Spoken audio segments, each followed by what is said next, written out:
I'm going to talk a little bit about choosing the right gun for you. Okay, it comes down to a few different things. The first thing is the caliber, right? What is the caliber that I want to shoot? So when we start talking about caliber, there's a lot of different options out there. I would have to say I want something that's going to be cost effective, right? A little bit easier on the wallet, so to speak.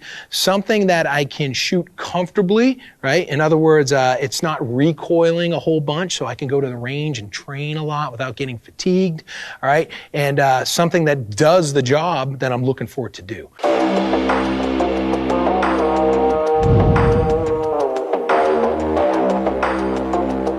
All right, folks, at your own pace, graduation drill, working through one magazine, 1 round, reholster, 2 rounds, reholster, 3 rounds, reholster, 4, then 5. Reload and stop. Line is hot, take your time, go for it. So choosing the right gun, I like to equate it to picking in the car, right? You should have certain questions answered before you go to the gun shop, before you go there and get your gun. So one of which would be, what's the gun for? There are a lot of guns out there situated for different uses, whether it be competition, hunting, defensive work, home defense, concealed carry, etc. What trigger system am I looking for?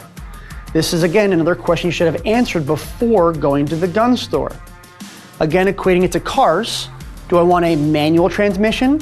Do I want an automatic transmission? Do I want a Tiptronic transmission, right? How does this car drive?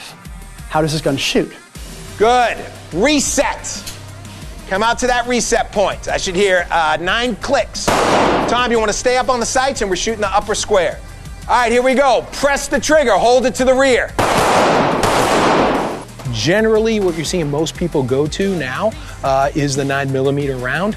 Reason being is there's been a lot of research and development going into that round in recent years. So ballistically, it's going to behave as well or very similar to some of your larger calibers out there.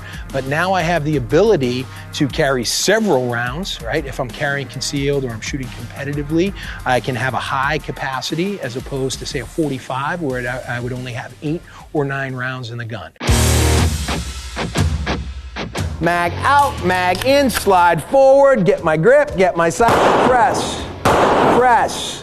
All right, that last round was shot, finger comes off the trigger, mag out, slide forward, holster the gun. Who's been introduced to the gun world like within the last couple years? Yeah, it's overwhelming. Right? It is overwhelming. You have all sorts of calibers, sizes of ammunition, all sorts of crazy abbreviations and acronyms and stuff like that, right? It's intimidating. Some of the guns out there have different back straps, which are great. Some have different front straps. Some have different triggers. You can get short triggers, long triggers, etc. So ask those questions. Don't think, oh, all's lost, I'm screwed, right? That's not the case. Once I find a pistol that feels good, but I have trouble maybe reaching that trigger, is it modular?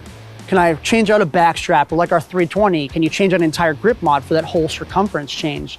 For competition, for defensive work, etc. It's very important to be able to reach those buttons, knobs, and levers for speed's sake, for consistency's sake, etc. So trigger especially, manual safety, I'd say it's very close second, and then your slide catches, your decockers, etc. Some people have a big enough hand and a small enough gun that you can get it to with your dominant hand.